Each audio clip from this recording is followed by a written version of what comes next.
Good morning. Welcome to our March session of the Curriculum Committee. We will be discussing artificial intelligence in the classroom. And we have some special guests here. We have Dr. B, our liaison, Ms. Mills from the English department at the high school, and Dr. Bear, our principal from Fiber. Thank you for being here to discuss this very important topic and how it's impacting our classrooms. Everyone wants to look over. Thank you. 1 moment. Okay. Going to turn it over, but I'm not turning it over. Michelle? Michelle, Basil? I can text her. She's Hi. Hello. Just for everyone's information, while we're waiting, our old business topic after this will be updates on the core extension program at the middle school. So we're looking forward to that conversation as well. That's all good. Okay, we can begin even without projecting it for a few moments. Because he's not here, that's all right. Let's connect.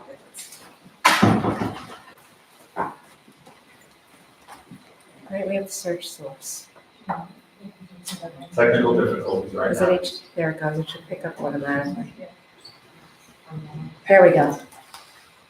Let's just wait.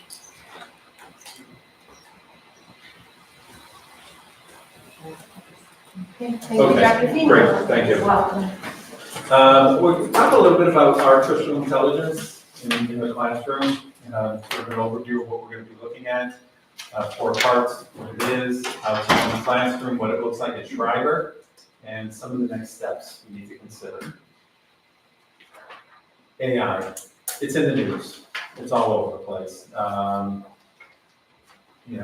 Some of the headlines, AI poses a risk of extinction, industry leaders warn it's the end of high school English. It won't replace humans, but humans with AI will replace humans without AI. A couple of weeks ago, there was news about a robocall that was made impersonating the president in New Hampshire. It's not hard to find different headlines warning us about AI, talking about AI, and trying to predict what will happen with it. I don't think we really know is really the bottom line. What do these two things have in common? Right? They're both disruptors. And as a mathematics teacher, I heard it from my colleagues, from the calculator, the graphing calculator, the end of math. No, if we introduce these, if we let them use these, it'll be the end of mathematics. It's going to change how we teach, and indeed it did, and it had to. But it was a tool, calculators and tools. Google search. If you look up anything, what are we going to do? Both of these, they're disruptors. It changed the way education was approached. And it had to. AI is a disruptor. And I think if we think of it like that, and it may be a more profound disruptor than a calculator or a search tool, but that's essentially what it is. What is artificial intelligence? You have the difference between, and we'll talk a little bit about the different capacities, but it's a rapidly evolving technology that tries to simulate human intelligence using machines. Basically, it's using large language modules, a lot of existing information that's out there already. It goes through that vast amount of information, and it uses its abilities to try to create new information. And it uses this natural language processing to interact with us. So it's a program, it's made by people to make computers do things that seem smart. So where are we with AI right now? We're really in the early days. And I think that, right here in the slide, about 25 years, I don't think it's even 25 years. I think in 5, 10 years, we're going to look back at where we are now, the way these folks were looking back in 1995. This is the dawn of the internet, right? And there's sound. Are you under it there? She's sharing sound, sometimes it's tricky. Lost all my time.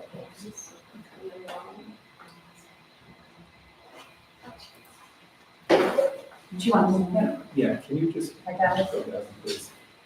This is a good idea. We'll start sharing.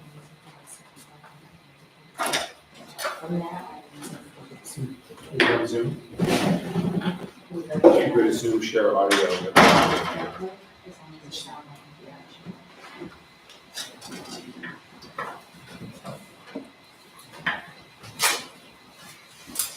This is ironic.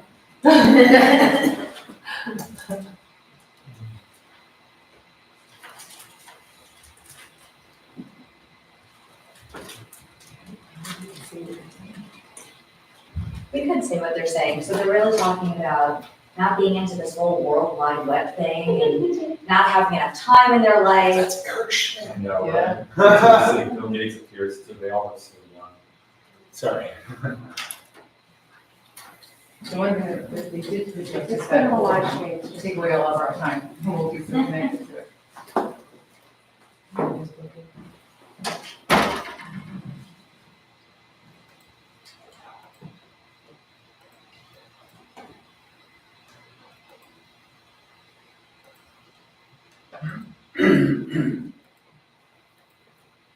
The sound, we could cast in this video, but there is another report to Dr. Martin. So.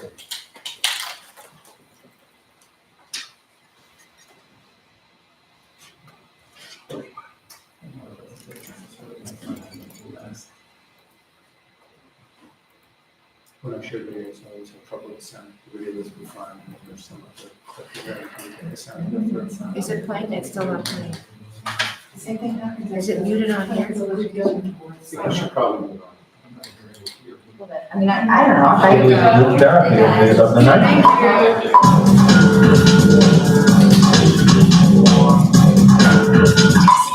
That little mark with the A and then the ring around it.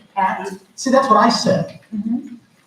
Katie said she thought it was a bot, Oh, but I've never heard it said. I'd always seen the mark, but never heard it said. And then it sounded stupid when I said it. Violence at NBC.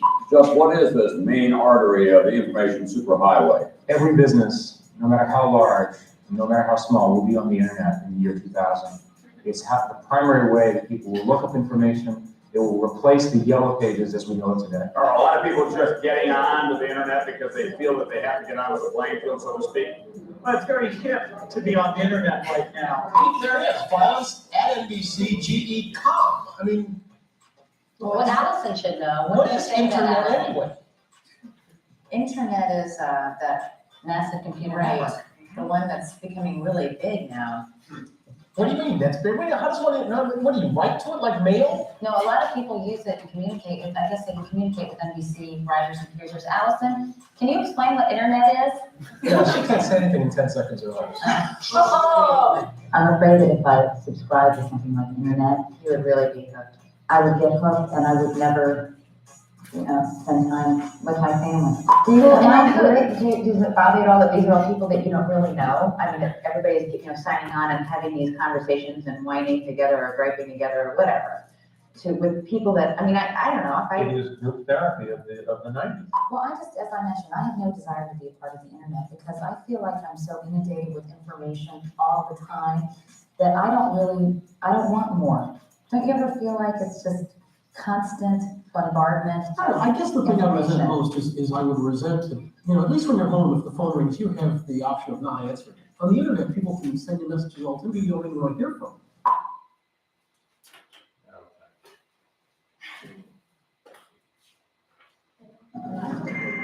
Millions of them are. So we've used AI. Everyone in this room has used AI. Google search recommendation, Waze, Maps, Alexa, Netflix,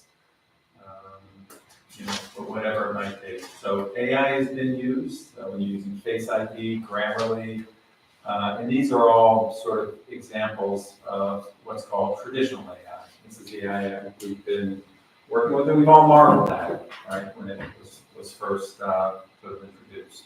In many ways, we take it for granted. When you're looking at your Amazon shopping cart that knows what you purchased, recommending things, so on and so forth, it's time to rebuy, whatever it might be. And we've seen it.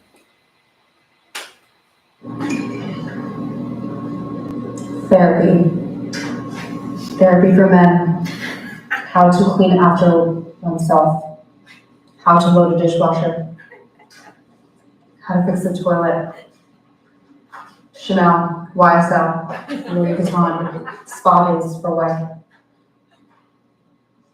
Let wife sleep in. Vacation.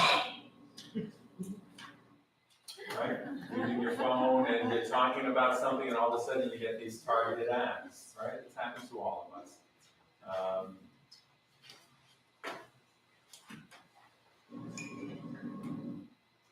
So, a little activity in terms of the progress AI has made.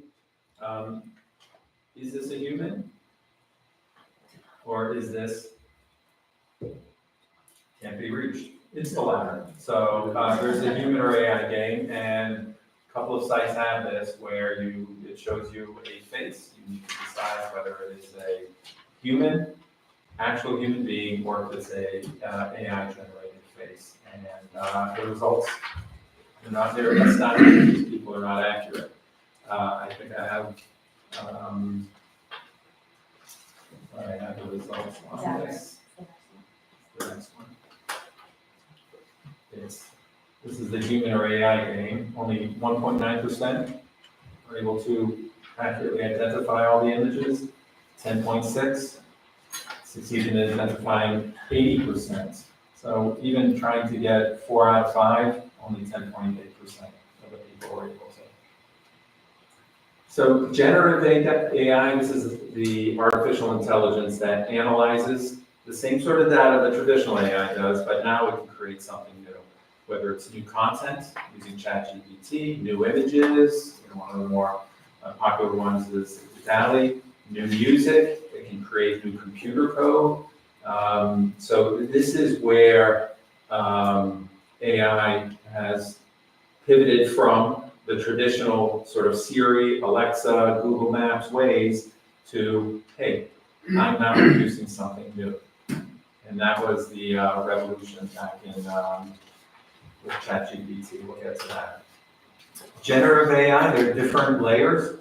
Artificial intelligence, you've got this big bubble on the outside. If you look at it, within artificial intelligence, machine learning. Yesterday at the Schreiber, I spent a lot of time with one of the science research projects where the student, did a lot of time, but spent a lot of time working on machine learning and using that to advance some of his research. There's deep learning, and then right now, way in is the generative AI. And that's sort of the different layers of where we are with this. So the big thing that came, a lot of people first got the awareness about AI is with these chatbots, which are programs. Once again, they're programs designed by humans that use artificial intelligence to conduct an online conversation, back and forth. Very different from a search engine. A different style, we'll see that a little bit. You use the AI chatbot prompts, you can use it for educational purposes, for research, personalized learning, planning vacations, whatever it might be. But these chatbots generate new data. ChatGPT, most famous one, Gemini, which used to be Bard, Copilot, which used to be Bing Chat. This stuff is evolving, but these are some of them. Claude, Perplexity, and they all have, and we'll see another one later on, Pi. There's just a ton of these different chatbots out there. The first one really being ChatGPT. When it was released back in November of 2022, that's really when the generative AI revolution exploded.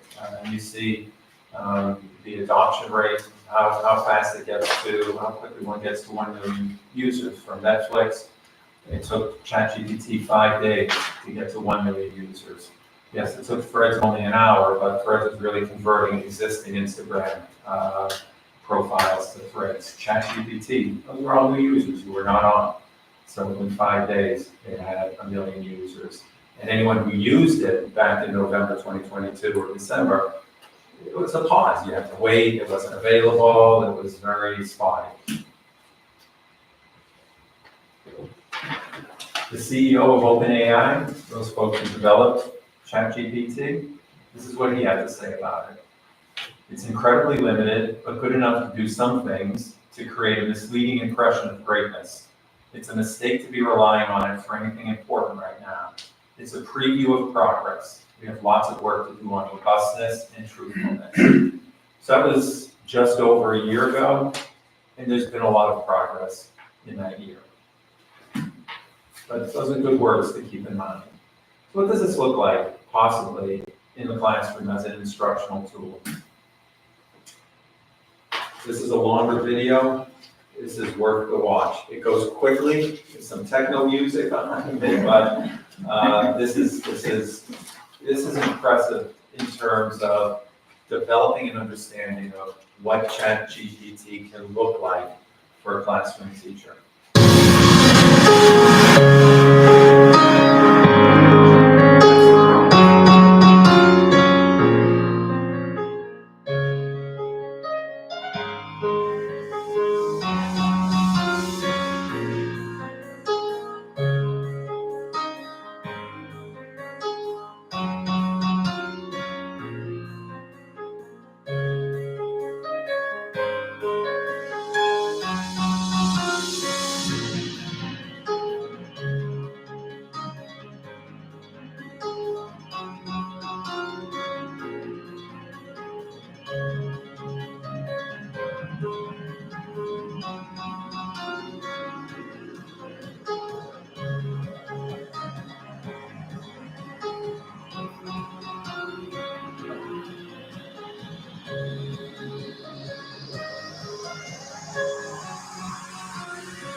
Your 5-paragraph essay, you're going to be okay. Yeah.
Thank you, you've been most helpful. You know the movie The Wedding Planner? I don't know if anybody's ever seen it, where she's got this mic. She's wired the best man to her mic and she's feeding him what to say. This is that on steroids. This is just, wow. Right. That's crazy. Students can only use this if they are connected or at home, right? I'm trying to think of like the fact that we want students to learn to write without having to cheat on us. We're Use it gonna, on tests. we're gonna talk about how to, you need to see what it can do. And that's why we're having this, because it's here. All of that is here. There's nothing there that a middle school, high school, college student cannot do. None of those prompts. There's nothing secret about it. You're not programming. You're having a conversation with them.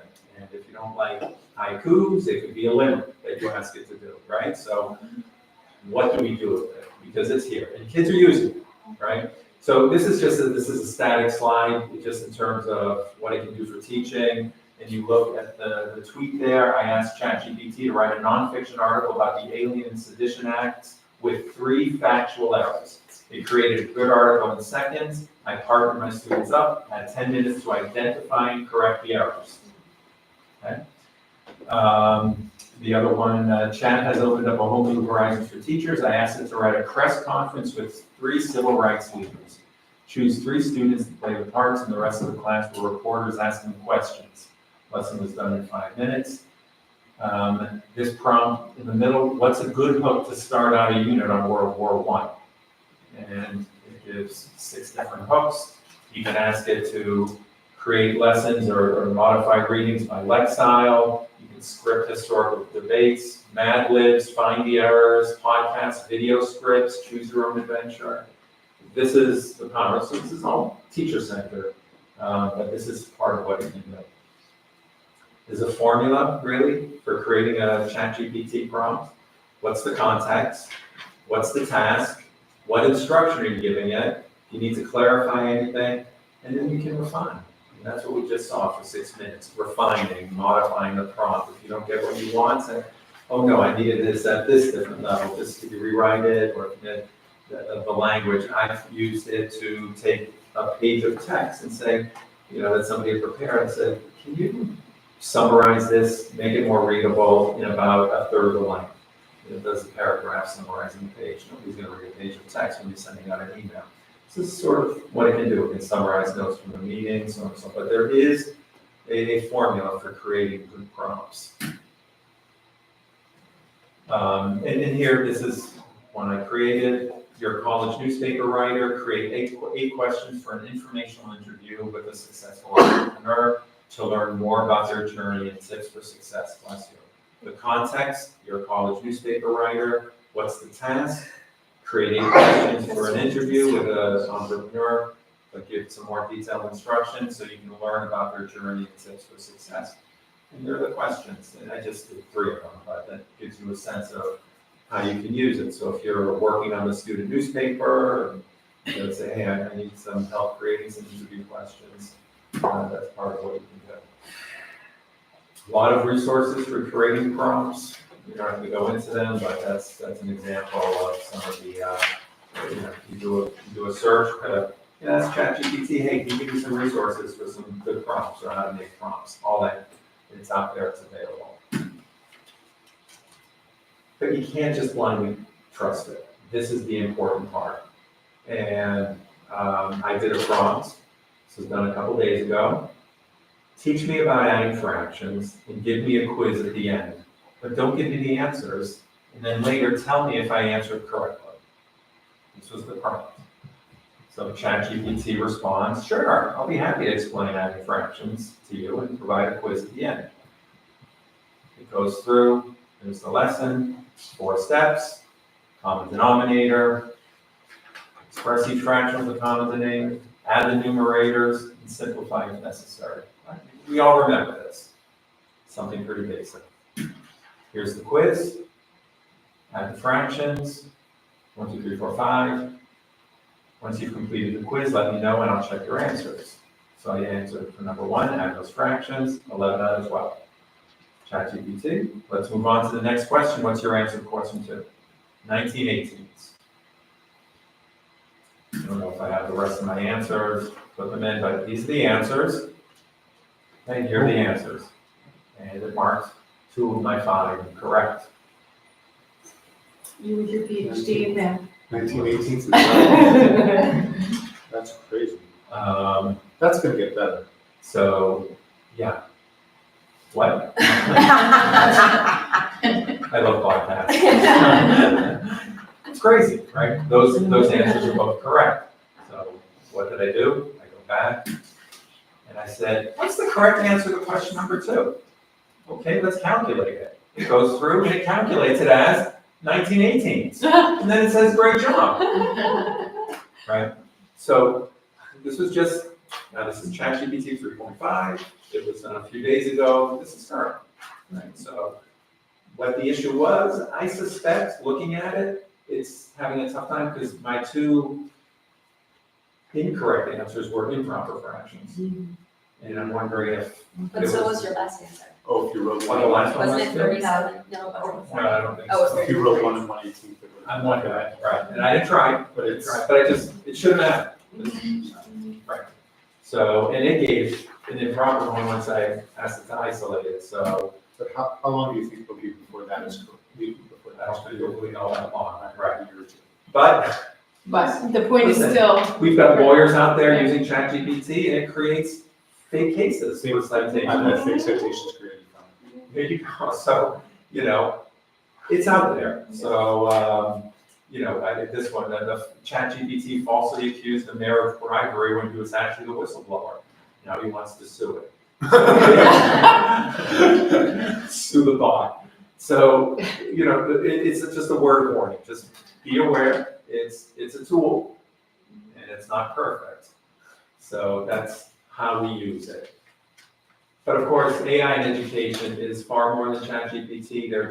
These are just some of the resources. There are scores and scores of resources. And, you know, 5 years from now, 10 years from now, some of these on this screen will disappear. And they'll be like the MySpaces of AI. But others are quite good. You know, Canva, which is a very popular tool, has integrated AI tools very effectively. Adobe has as well. Microsoft is still working on integrating it. But that is the thing. Everyone is putting their attention on that. But, you know, some of these places, you go to Magic School, it will help you design entire units, lesson plans. There are a lot of real powerful tools. So I'm now going to turn it over to Eileen, who's going to talk about her leadership. Let's really talk about ChatGPT in the English department. I want to talk about her leadership because she has really embraced this. When it was released and it was showcased, we were already pretty quickly sharing articles about it and all the warnings. But, Ms. Mills really dove in. She embraced it, learned about it, brought in people, and at Schreiber, the English department has been engaged with it throughout the year. Okay, so you can imagine how the English department received the news of ChatGPT November 2022, and horrified, and sort of experiencing an existential crisis about like, what does this mean for teaching students who value writing? What does it mean when students can just use this tool to generate writing? And how are we going to grapple with this?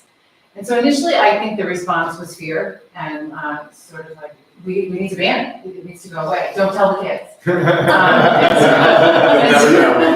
So we had meetings, obviously, to just kind of talk about what they're hearing, what they're learning, what their fears are. I reached out to Dr. Bear, naturally, and as Dr. Feeney said, we shared articles and podcasts and any information that we could get our hands on to sort of get a sense of what this is going to mean for English students at Schreiber High School. And so I have to give you and Dr. Bear credit. Initially, the fear was sort of like palpable in the room, and I was looking to them for what are we going to do? And their openness about it allowed me to lead the department out of fear into curiosity about it. Let's think about this. Let's play around with the tool. Let's see what we can figure out together. And maybe this could be one of those technologies that will revolutionize education the way the calculator did. And so Dr. Bear also was really instrumental in finding Lorraine Radice, who we brought into the English department to work with us one day in October. And she was really instrumental in having us kind of allow our shoulders to come down and to think about how this was not going to destroy writing. And in fact, we were going to center the students in the thinking and writing and activate what they know very deliberately before we would ever turn to a bot. The other thing we talked about, which we probably should have talked about years ago, is I'm sure you've heard of SparkNotes. And so, we never addressed it in the classroom. It was always like relegated to like the cheating tool and don't talk about it. I've been thinking about that and talking to my students about, like, SparkNotes was not created to be a cheating tool. It was a study aid. And why do we think of it that way? Well, we never brought it into the classroom. We never showed them how to use it. And some students actually use it appropriately, but they do so apologetically if they reveal it. And so we didn't want to make that mistake again with this tool. And so Lorraine Radice's workshop was really helpful, and I'll get to that a little bit later on in the presentation. But we also looked, I was happy that the Modern Language Association created a task force last July, because we looked to them for guidance, naturally, in any changes in writing and technologies. So they produced this working paper, which I found to be very useful in thinking about how we were going to integrate this new technology with our students. So I pulled out some quotes because it's a 14-page article that I'll share with you today to give you a sense of like what resonated with me and what I shared with the department. So the first thing they said is, we believe that writing itself, from the earliest impression marks on clay to recent word processors with autocorrect, research citation, and other aids, has always been a technology, and as such is always open to new technologies. Makes sense, right?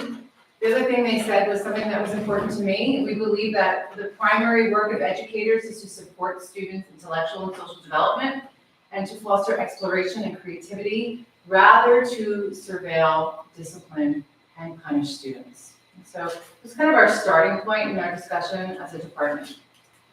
They did identify risks to students and to teachers, and primarily the risks can be summarized in the fear that students were no longer going to value the writing process, and we're not going to see it as something useful to grapple with. Writing is hard. It's a muscle that they have to develop. And so that's a natural, as when machines can mimic these skills, it's natural to have that as a risk. And then, as more sort of support to the second point in the overview, what happens to students when we employ detection tools that have delivered a lot of false positives? One of the things that I'm sure you've heard about from your own children where, oh, Turnitin.com now has a chat detector. And, we've discovered, I'm sure you've read about a lot of universities abandoning these tools because they're just not working well. And so it's a risk to students to be accused of academic dishonesty when they haven't been dishonest. Risk to teachers, basically I can summarize it by saying that it is really overwhelming. It's hard to go into a classroom and feel like you're just like learning the tool, and now you're expected to have a lot of literacy in how to use the tool and how to guide them to gain their own literacy. And so, that's why we believe that, providing professional development opportunities and making space for the department to discuss our experiences using the tool is crucial, to have teachers feel confident and also to be able to show students what our view of this technology is. Excuse me, did you say what an LLM was? Did I miss it? Oh, it's just a Large large language language model. model. It's just like another jargon in this field. Sorry, thank you for that. Okay, so risks to the profession, similar to risks to students and to teachers. The public may start to also view writing, and that's where we need that homeschool partnership now more than ever. The way that you communicate to your children about how to use these tools and how, this will not replace critical thinking. The composing process is still really valuable. Metacognition that comes from writing is still really important. Something that Dr. Baer and Dr. Feeny and I talk about also on a more like procedural level is it's really hard to develop, the institutional policies that we need to guide students because the technologies change all the time. And so we need to sort of have like a more like living, working document guiding students for how we expect them to use technology with ethically. And so variation also, right now, I think ChatGPT is really being used in the English classes and maybe not so much in other areas of the building, but it's coming. And so variation in policies among instructors and departments, it's going to be difficult. And so we need to create uniformity in how we view this technology and how we think it should be implemented with integrity so that students know how to behave from social studies class to English class to science class. So I thought those risks were very valid. I like that they ended with optimism. And so I'll read these two quotes that I pulled out from their document as well. They said, while acknowledging the inherent pitfalls of generative AI, the technology affords enormous potential benefits. It has the promise to democratize writing, allowing most anyone, regardless of educational background, socioeconomic advantages, and specialized skills, to participate in a wide range of discourse communities. I'm sure you all agree with that sentiment. These technologies, for example, provide potential benefits to student writers who are disabled, who speak languages other than English, who are first-generation college students unfamiliar with the conventions of academic writing, or who struggle with anxiety about beginning the writing project. We call that, the blinking cursor, curse. And so sometimes just having text there to grapple with first can eliminate a lot of that anxiety. And so I liked those sentiments, and I shared them with the department, and I'm sharing them with you today. I'm constantly discovering new resources to help me on this journey, and I had not heard of Reid Hoffman. I'm sure you've heard his name before as the founder of LinkedIn, another disruptor in the business world. And so I find him to be really inspirational. I've learned so much from him. If you're looking for a new podcast, Possible is his podcast. He interviews tech giants and important people in the technology world. He just recently interviewed the founder of Khan Academy. It was a really good episode worth listening to. The reason why I'm so drawn to Reid Hoffman and find him so inspirational is his focus is on how technologies allow us to become more human, which is an idea that we don't often explore. And so he actually asks the question in this book that he co-wrote with ChatGPT-4. It's called Impromptu: Amplifying Our Humanity Through AI. And we've all read this book when I found it. He asks the question, should we even be calling it a tool? It's more precisely an interactive language model, giving us a new way to learn and a new way to be better. And I feel like that's a guiding principle that I'm trying to have when exploring these technologies and looking at how we might use them in our classes. He gave a speech at the University of Bologna around this time last year. And in preparing for that speech, he thought about the Renaissance. And I thought it was a really beautiful way to consider the new and the old, and how this is also, a general purpose technology, like one that we haven't seen since the invention of electricity, like the steam engine. It's going to change a lot of how we live. And so thinking back to history, that was really impactful. These beautiful quotes, I'll share it with you again. I've been thinking about the Renaissance and what we as technologists could learn from the Renaissance. To have technology have a really positive, enduring impact on humanity is to also think about beauty, and to think about how we ask a more beautiful question, to live a more beautiful life and appreciate the beauty in one another and the world around us in much better ways. Thinking about this is one of the lessons from the Renaissance that's important to bring into the dialogue of technological builders, because the Renaissance also had technological builders, right? And we see it as a great flowering in humanity. And so I found this just worth sharing with you because it is sort of my frame of how I'm thinking about this. So now to the workshop that we all attended in October, which kind of gave us license to start saying, okay, I'm going to experiment with this. So Lorraine Radis, who's the director of curriculum and instruction at Long Beach, was really great. And I feel like this was a transformative experience for many of the teachers in the department, especially those who were still more in the fearful camp. And we began talking about the writing process, which was like, she was speaking our language. And so she got us really interested and engaged in that. It's like that, she'd heard writing process 1,000 times. That's what we were always talking about.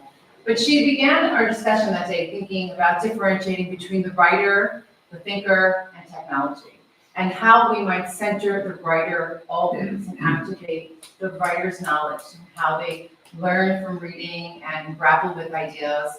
And basically, where do we get ideas, right? Kids get ideas from everywhere, from their parents, from their teachers, from social media, from articles, from newspapers, from Google, right?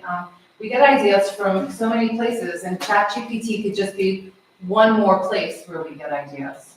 And so the focus of the day was how we could use ChatGPT at different phases of the writing process. So one of the first activities she had us do as teachers was she shared a brief article with us. She also shared a Google document with a table listed on it, and the first box on the table was me. And so we read an article, and she had us identify 3 major points that we felt really resonated with us from the article. And then she asked us to go on to ChatGPT. At the time, she also created a third box where she gave us possible prompts, right? Because we were still learning about the art of questioning. I don't repeat them now because we're so much better at asking these questions, but like how you might complicate your thinking, the 3 ideas that you found in the article, how might you complicate them or expand them or amplify them by using ChatGPT? And so we played around with it, and some of them really great and others not so great. And so again, that emphasis on we need to be more expert now than ever, right? When you're consulting ChatGPT, you have to know that your answers to the math questions were right? You have to know and consult it as just a thinking partner. If you're working with your mom, you might disagree with her. If you're working with a friend, you might disagree. So you have that wrong, right? And it's just a natural thing. Actually, it's funny that ChatGPT makes mistakes, and it almost sort of, in a weird way, makes it more human because it can make mistakes. Around this time, I was finishing up work with The Great Gatsby in my American literature class, and so I adapted what she did a little bit to make more sense for my students. So we were done with our reading and just getting started thinking about writing their paper for the novel. And kids came in that day, and they had no idea we were going to be using ChatGPT. They just got the boxes, and shared it out in Google Classroom, and I asked them to explore. This was not an unusual question for me to start the writing process. Explore the ideas that resonated with you during our discussion of The Great Gatsby. What themes, what motifs, what symbols did you find most interesting? So I gave them about 10 minutes to write through their own thoughts, and then we shared them out. And then I recorded everyone's thinking on the whiteboard. And because also, again, where do we get ideas? From each other. And in the red box, they selected one of the ideas that they hadn't thought of, but one of their classmates did, and they wrote through that. And then that was the equal amount of time. And then I said, okay, pick one. You're going to pick the green box or the red box to work with today. And in the blue box, I want you to come up with 3 or 4 examples from The Great Gatsby that you would use to support this thing that you're interested in. And so that's what they did. So that's about half of the period. And then I think I became either the cool teacher or the crazy teacher when I was like, all right, we're gonna use ChatGPT. They were shocked. And so we did, and they made accounts.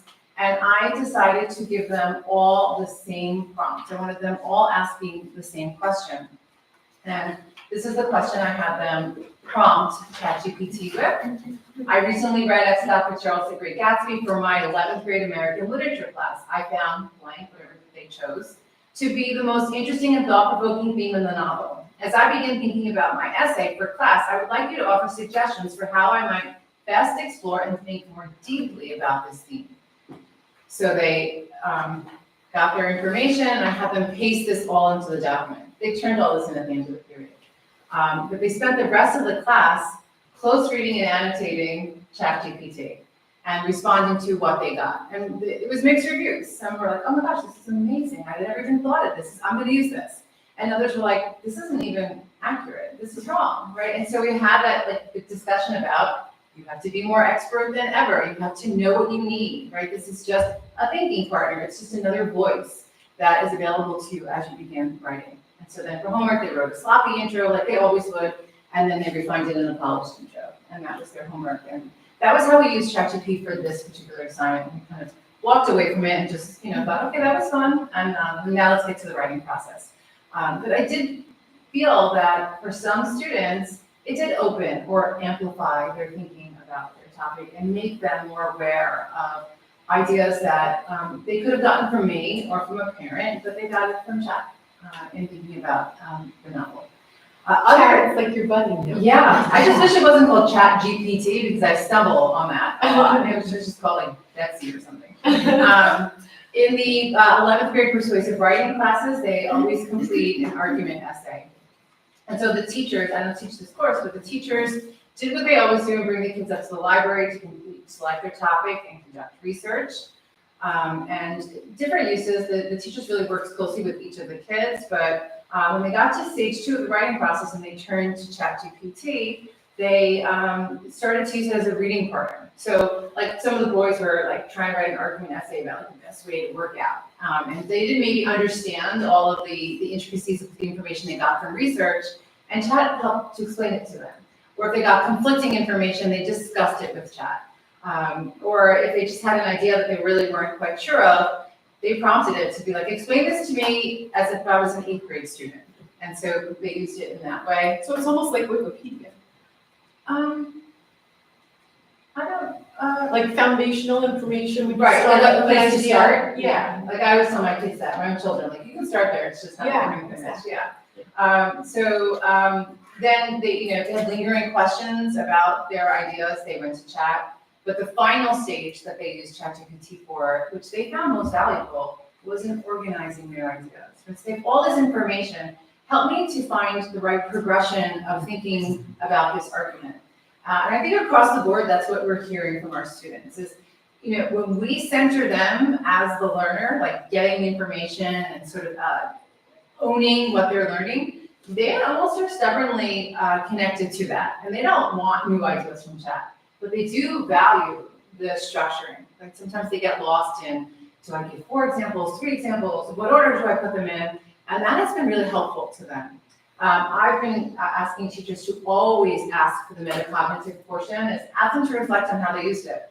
Ask them to talk to you in a homework response of how to help them with the writing process and how they intended to use it. And that's like, again, creating the transparency. We're getting now like more information from Purdue OWL, MLA citation on how they can effectively let the teachers know how, like what question they asked, what the prompt was, and how they use ChatGPT. But we're happy with the fact that the kids are saying like, this is a really good organizational tool, but I kind of like my own idea. So that's like, so far what we're hearing back from them we like. This is a tool, a toy, that I've been playing around with for too many hours. But it's PI, and you would not be surprised that I discovered it because Reid Hoffman teamed up with his colleague Mustafa Solomon, who's at Google, and they created a company called Inflection AI. And they are really interested in creating ethical, responsible, supportive platforms for people to use. And this is really a personal intelligence assistant. And at first when I heard about it, I was kind of like, the kids are not gonna like this, because it's a little strange. Like it'll refer to you, it'll be like, hi, Sean, how are you today? It's a little like, wait, what? But once you get past that, I find it to be a really useful tool. So instead of, I'll just get to the next slide. In my communication arts class, they're working on their first formal speech this semester, and it's an informative speech. That's the rhetorical purpose. So instead of having, in the past, they would like Google informative speech topics and get, thousands of like mined out, canned, boring informative speech topics. So I prompted them this year to use Pi, and like we gave it very simple prompts. I gave them 4 options. One of them was like, tell me the 10 most interesting facts about blank. And one of the students in the class was like, can we do it together? So I said, sure, give me one. And they said, the cosmetics industry. So I did 10 most interesting facts about the cosmetics industry. And from that list, they found like the one that would be interesting to them. No one actually did a speech on that, but they did find, it's like, oh, that would be, like, that's a good idea, I like that. I could now do some research on that. So as a research tool and a research partner, but as far as like my intentions for using Pi with the public speaking class, is that you can, it's such a versatile app because you can use it on a computer, you can download the app to your phone, it works through many different platforms. And I had them submit their speech to Pi for feedback, coaching on their writing, transitions, and it did that. And it gives you a report that you can refer back to. But also, they presented their speeches to Pi before they present them to the class. And I just found that to be super helpful. They got feedback on transitions, on their rates, on their pacing, all in a very friendly, supportive manner. And they just, I had them then just like copy the whole transcript so I could see just how they worked with Pi. And funny, I had one student who Pi was like, you need to work on your transitions. And I had, he'd given his speech and I had written the same thing. And then when I looked at his homework response, I was like, Jackson, why did you work on your transitions? It told you to. And so actually, it opens up a discussion because he's like, I wasn't really sure what that meant. He missed it somehow. And so it allowed me to say, okay, let's talk about that. Let's go back to your speech and he has it now, right? So even though he didn't do it and he was coached to it, I feel like it opens him up to, like, I'm saying it and Pi saying it, they're not both wrong. So I will continue to use this for their speeches. I use it for the speeches, and what I'm learning is that you also have to, if you use this, you need to tell Pi not to interrupt you. So the first day, the kids were like, she's kind of rude. She came back and was like, oh, let me stop you there. I said, can I just get through this first point, right? So you just have to tell her. Again, the magic with using these tools is being really clear about what you need. And so they're learning that. Earlier in the semester, I wasn't teaching a public speaking class, but I worked with the teacher and coached her through how she might use it for the persuasive speech unit. And the ways that she did it was, the kids always select a topic they're interested in, they research it, it's something that's really, that disturbs them or they get fired up about. And so the writing process is something they're very connected to already for that particular speech. But they prompted in this ways, and the reports were positive. Identify areas where my audience might disagree with what I'm arguing. Identify examples of points that would benefit from more detail. So again, taking what they're thinking and just like helping them along. And something that we work on in the public speaking class that kids have difficulty with, you'd be surprised, we love stories. They love telling stories, but it's hard for them to incorporate stories into their speeches. And so did I miss an opportunity to tell a story? And then unexpectedly, Chad also at the end offered advice on tone, pacing, and body language, even though they weren't delivering the actual speech to Pi, they were just giving the text. And so I feel like it has great applications for a course like this. We're only kind of dipping our toes in the water for how we might use it. But so far, these are the two that we find to be most helpful and that we have a lot of buy-in from the kids with. And then, it's March 2023, and the entire educational community is getting more and more involved with this and getting more creative And so these infographics appear on Instagram, the pages I follow, like almost daily. I'm sure you've encountered them as well. And just like sharing this out to the department, it's interesting, like, especially when it comes in a very simple form like this with like 5 points.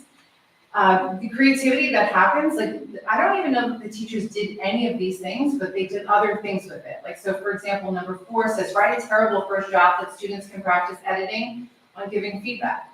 So the reading teachers like asked it to write 5 sentences. They were working on specific tools and write 5 sentences with, subject verb agreement problems, and they just gave them to their kids and had them do that, just from this little infographic.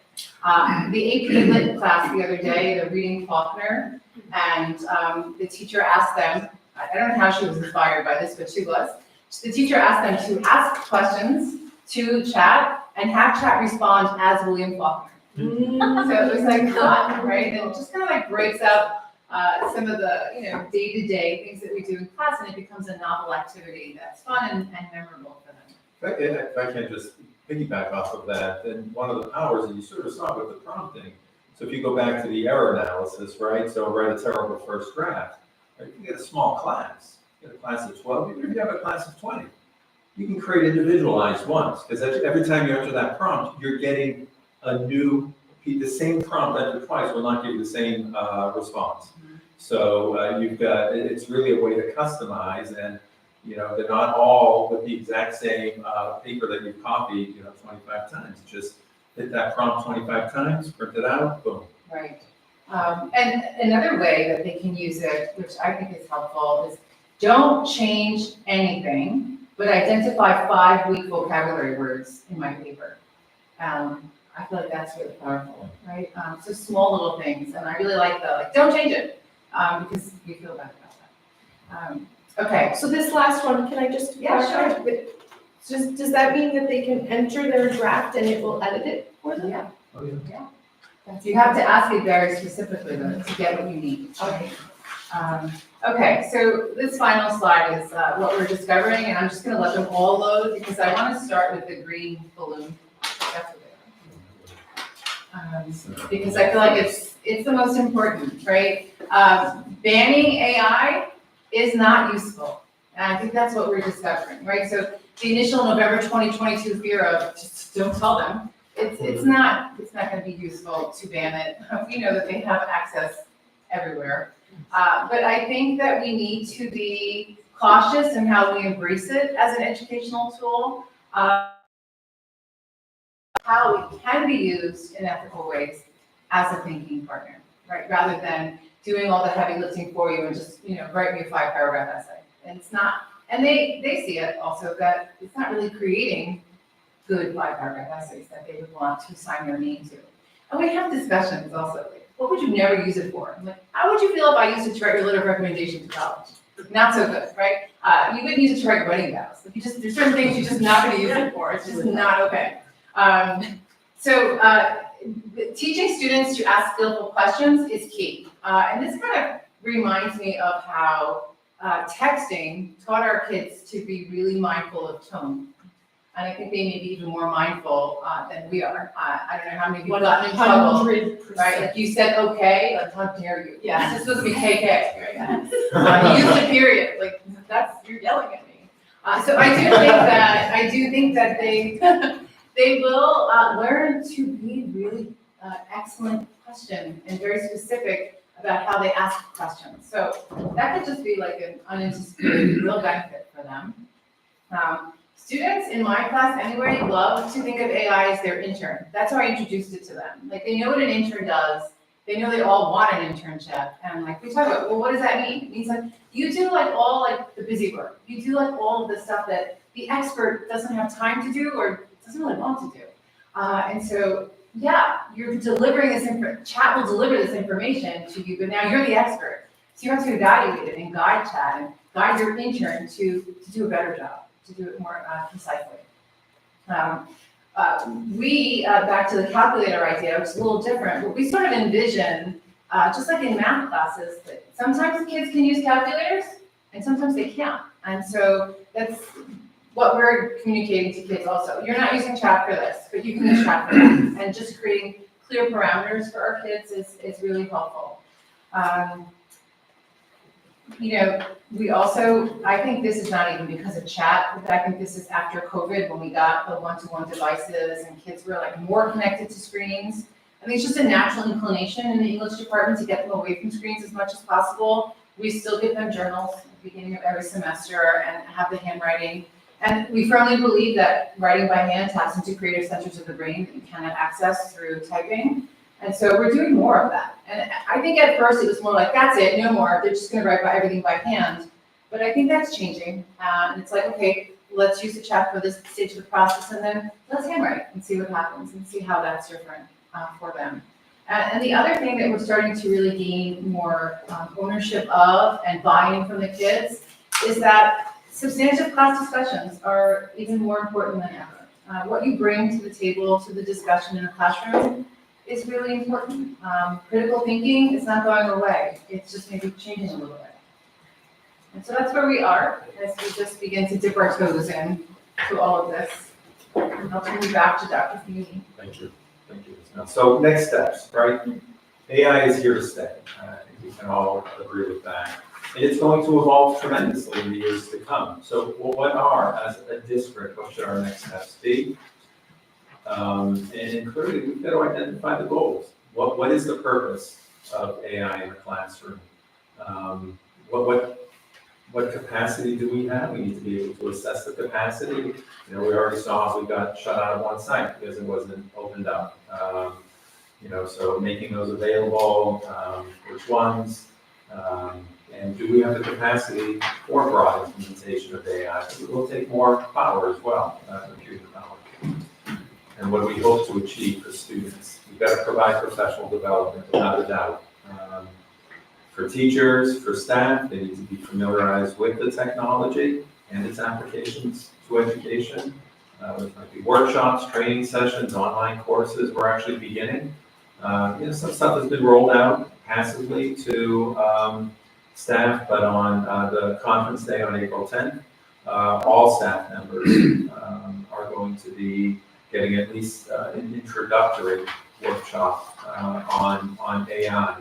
And it's really broad introduction. Here's what it is, here's how it can be used, here's some of the tools. That's going to be for everybody, and then we will also have some hands-on workshops that really delve in more at the secondary level or the primary level. Here's how you can use it and leverage it in your classroom. So we're hoping that will open up, and here's how you can use it personally too.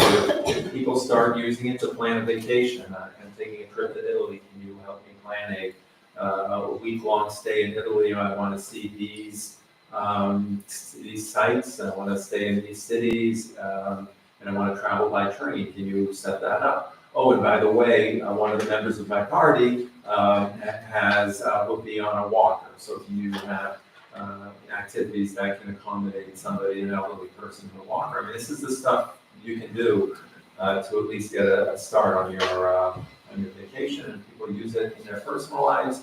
It'll carry over to their professional work as well. Curriculum integration, we've seen examples of how it can be integrated into the curriculum. It's how it's so powerful. Let's identify those areas where it can enhance learning experience, where we need to say, no, this is a non-chat GPT activity. How do you create assignments that, you know, to your concern earlier, that's it. I mean, what do we do? Because the kids are just going to use this to write. Well, yes, if that's the kind of assignment you give, so you have to change the assignments, right? And really, this is not the end of writing. It's not the end of English, but it's a shift, right? This is a disruptor. Going back to the beginning of this, and helping staff recognize that. Accessibility, inclusivity, that's the power here, right? So, you know, you have something like ChatGPT, you know, write a letter to my parents, introducing myself, some of the goals, some of the objectives. Can you translate that to Spanish? Can you translate it in Korean, right? And yes, there are translators there, but, you know, being able to develop and highlight and interact and translate quickly, this becomes a powerful way of communication. But even for the students, helping them. Our students get a jump start on writing and make it more accessible and democratize it a little more. and the community engagement. Because, right, New York City, they banned ChatGPT when it first came out. And that's it, we can't. And that's the reaction, I think, for a lot of people. It's scary on that. They're not gonna learn anything now, they just depend. So we have to engage our community, help them understand, where this fits in to our education mission and our goals, our portrait of a graduate, helping students become, what the vision we have for them. And we have to cover that. Community members, all of our stakeholders, remind parents, students, the importance of academic integrity. And, that's crucial. And then get feedback and input from the community. So as we move forward with our decision making. Reflect, revise. This is an iterative process. Monitor what's happening, get an understanding of how it's being implemented, check for signs of use, abuse, misuse, and where can we improve and make adjustments. And that's sort of our thinking as we move forward. So I want to thank Ms. Mills for that, and Dr. Barrett, of course, who helped with some of the editing and the structure, of course, the presentation, and certainly her support at the high school of the implementation of AI. So this is where we start. Thank you so Thank you. much. That's a presentation. Wonderful. I only have comments, no questions, because now I am an AI expert. But I of course go to my, you want me to start? Well, I loved your use of the term centering the learner. I think that's really profound in whatever subject we're talking about. I'm so glad to see that you're taking something that would have been perceived as a real detriment to the learner and you turned it on its head. That is, I wrote this down. The three of you sitting here are the beautiful example of leadership that will bring this district forward. And I'm incredibly grateful for your energies in all of that. And of course, I have to put my plug in, this is the value of PD, right? And so I just found this a really optimistic and exciting conversation. So I feel assured that we can navigate this with you at the helm, so thank you. What else? That's not even a question, that's a statement. I said I only get comments because I'm an expert now, so I don't have to ask anything. So, I have two questions. This was excellent. I'm really thrilled to hear the philosophy. It sounds like you wrestled with this at the beginning, and it was very quick. You came to a very quick conclusion, seeing the history of calculators and computers and the internet, and this is the next phase of that. So I'm thrilled with that. We heard this from a Schreiber perspective, which is where the students already have a baseline level of skills. And I think some of the things that you're going to tackle at the middle school level and at the elementary school are going to be different. And so I'm just wondering, and it's really a Dr. Feeney question, how we're thinking about incorporating this and having this positive philosophy while ensuring that our students learn the fundamentals that they need at the middle school and elementary level. Right, and that's really where the PD is coming to place. And, we've got this April 10th, and I have, for months now, I said, no, there's so many things we need to do, but this is going to be everywhere, and I want us to have an awareness and a recognition of it, and that's where everything begins. Some people know of AI, and they've used it, some of our staff members. Others have not. When I've introduced it to people, they're blown away. As anyone who's seen some of it, they're just blown away. So let's start with that introduction, and this is an ongoing theme of how we can use it. I think it's really important that teachers hear what our philosophy is, and this is not something we're banning. I will say, it was blocked. These sites were blocked. We had to get them unblocked and this and that, and you saw it, not everything's unblocked. So we're working with the tech department and the Maloney's whole department. That's the philosophy. So they need to hear from us what our philosophy is, and we need to provide support. And that's part of the April 10th, not just the introduction, but there will be hands-on, roll up your sleeves. Let's go down and spend some time saying, hey, here's how you can use it in your classroom. And I think when teachers see that, they'll get excited. And it's all going to be under the umbrella of, here's our philosophy, that it is a tool we need to use, help our students use it appropriately and ethically, you use that word, in their work. And it can't be a shortcut to, it's not a shortcut to writing, it's not a shortcut to learning. It's a way of being able to access that in a more equitable way. So the philosophy is important, and the PD is critical. So I agree with the philosophy, and I love the best case use scenarios. And I heard what you said about the assessments being adjusted, and I agree with that. Right? I think most people's concern about this is that an assessment essentially can be faked, right? You could write in a one-line response, and you could get a 10-paragraph essay, and then you could get not a great grade, maybe a great grade, but so I guess my underlying question is can we think of a way to assess all of the courses that we offer, I don't mean immediately, but over time, and ensure that an AI tool cannot I can't just take the 10 assignments for the year in an English class, literally type in the question and get 10 essays and get a. So this is how this presentation could have been another hour, because I had and I cut from the slide deck that, this is where using Google tools and a Google Doc. So you can demand, you've got access as the teacher to the back end of that Google Doc. If your response was all created over the course of 1 second, a paste, because you can see that all in your revisions in Google Doc, something was brewing. And instead, what you do, I should have used this. I should showcase this, but you can use Google Docs, and if they have different versions, you can name versions, and you can say, hey, I'm gonna name this version of what I pasted from ChatGPT. You paste it in, that's what I pasted. Then you go on, here's my draft one, how I reworked what it came back with, and you show the time frame. So yes, for some kids, right, if you're not looking at anything, from a cost benefit, you type in one sentence, get 10 paragraphs, they'll be on that, fine, you're happy, you walk away, but it only took me a second.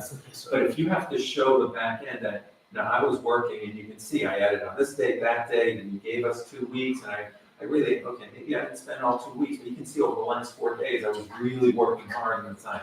And that's where you can see what the editing process is, so. It's a great Google extension called Draft Back, which I've requested to be added on. And it's a video that plays of how it's right, but just watch it. It's really easy.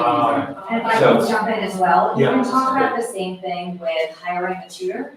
You could talk about the same thing. Remember, there was a time when you could pay to have your paper written, and that was the scandal of the time. So there have always been ways to work around actually doing the assignment itself.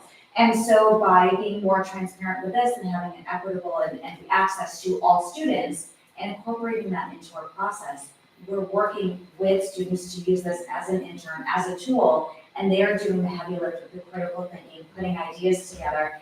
And with AI available to us, it's not about the little editing things that we can do grammarly. It's not about the word choices that you can do.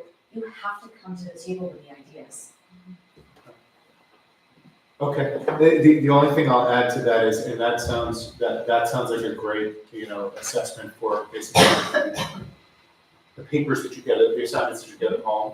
The other thing that you sort of can't fake using, one of these tools is classroom discussion. And in-class assessments where there's no access to it, in the same way that if you have no access, you always need to learn 5 + 5 is 10. You always need to learn that, and whether you have a calculator or not. And so I think the students are assessed that at the elementary school level. So as long as the classes are weighted in a way that they can use these tools, but that it's not exclusively papers, is what I would say. And even if it's classroom discussion, that there's an opportunity to do these non-AI assessments. Indeed. Thank you. So you talk about blowing, you know, my mind was blown by this. Well, I saw the audience here, that look, I saw. And I was trying to think about ways to prevent, rather than saying ways to prevent the cheating, I'll say ways to promote the integrity. And equating it with the calculator, and I was thinking, well, if kids have a math assignment and they go home, they could easily plug the assignment into a calculator and then just transcribe the work onto their paper, and the teacher would never know that they used a calculator at home, except that when they get into the classroom and they have a pop quiz and they don't know what to do because they don't have the calculator, that's a problem. And so my goal, my thought as a parent, and what I would want for other students in the classroom is to have the ability to do what GPT does, Yeah, it happens to me too, Betsy, yeah. Betsy does in the classroom, right? To be able to do the math without the calculator, where it was warranted. To be able to write, Discuss. without the chat GPT. And it sounds to me as though this is on the radar, and just to make sure it's district-wide, because the little ones are going to find this tool very quickly, right? And it's just like anything, yes. And it's like understanding good digital citizenship and the footprint and all that. And I would hope that integrity is, there are always going to be students who don't care about integrity, and are always going to try to find a shortcut just to get it in. But in life, it may come to hurt them one day.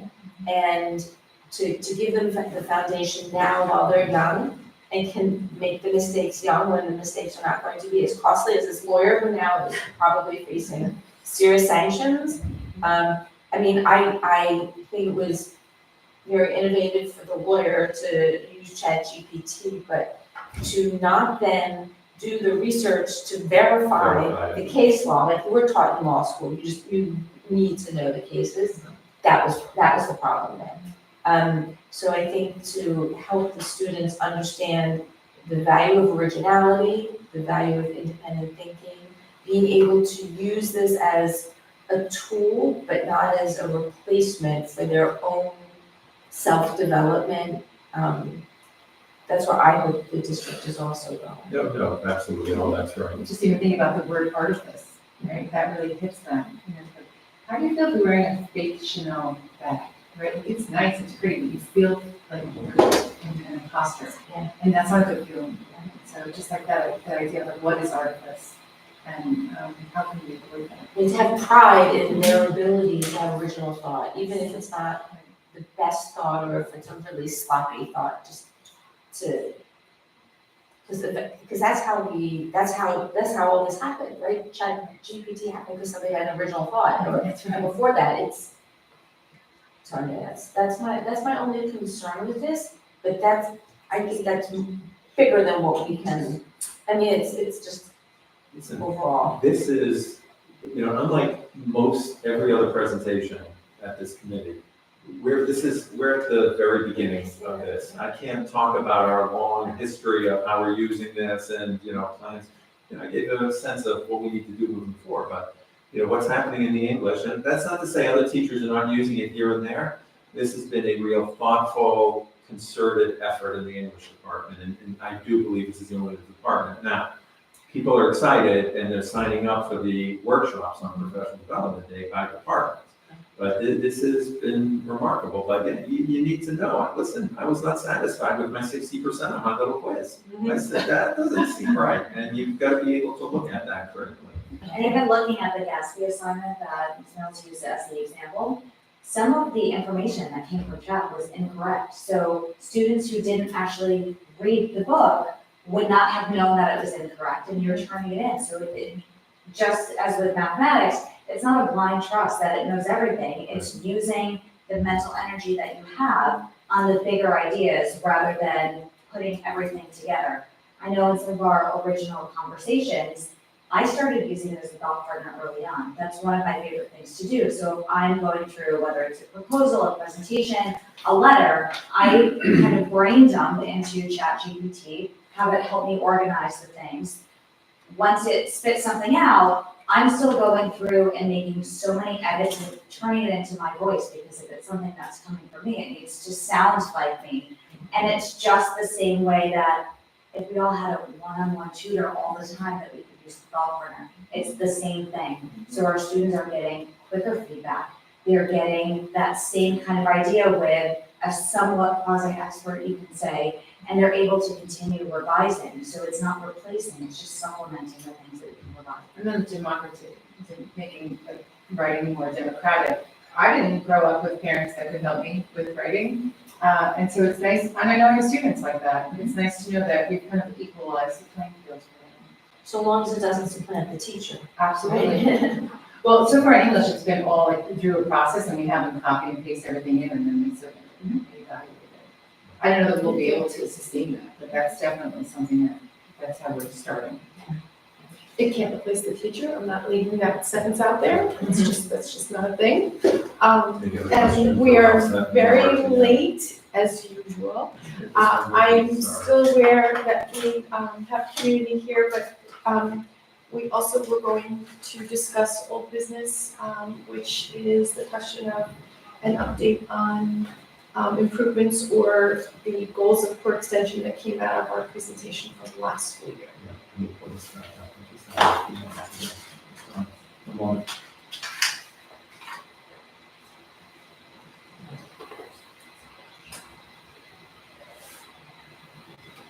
So Ms. Javelin did provide an update regarding core extension. Our presentation was in March or? May of 23.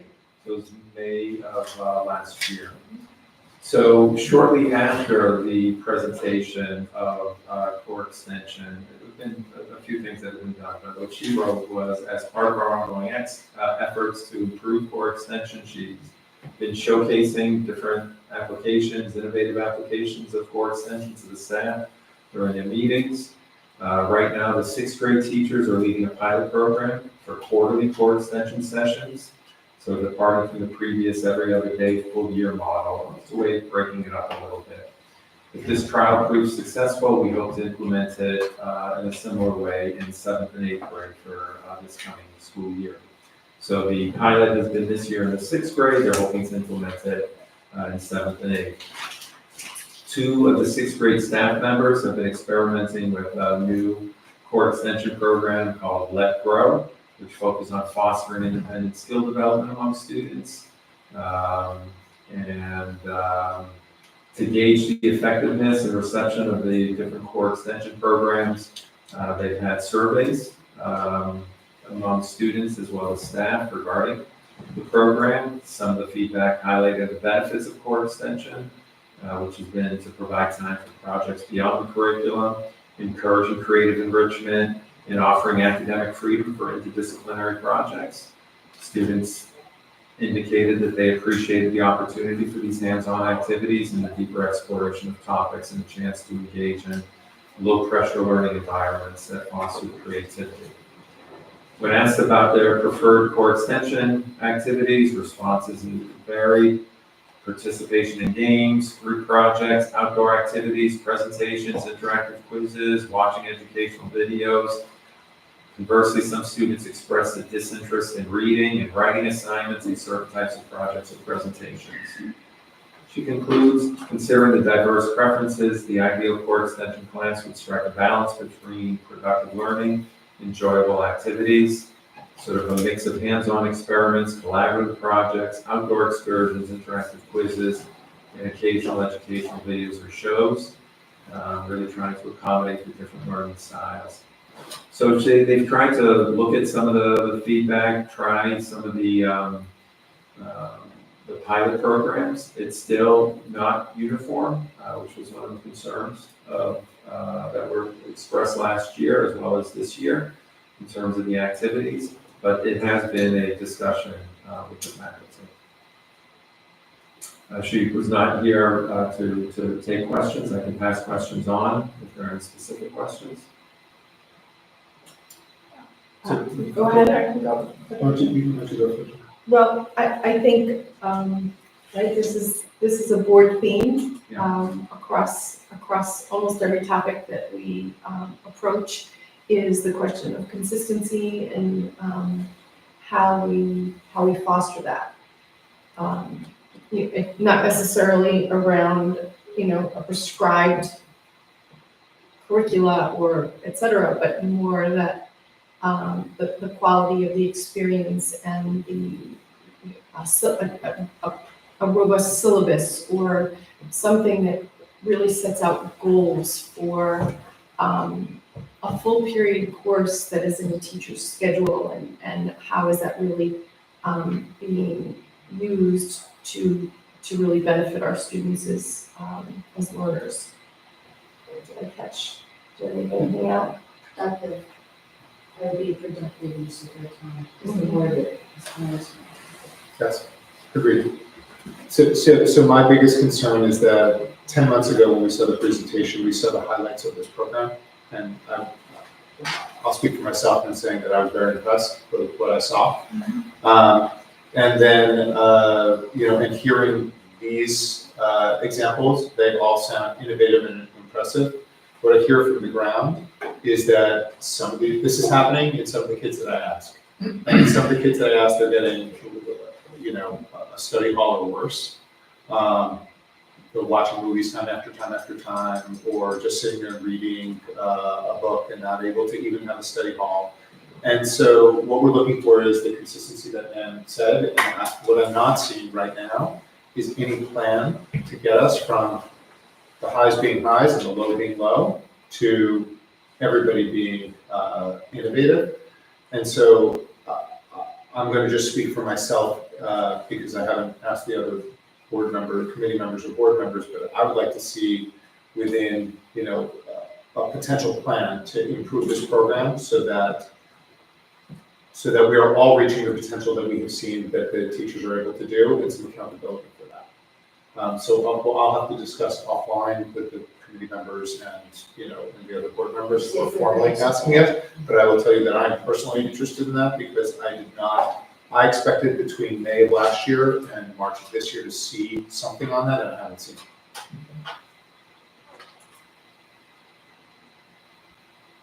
it.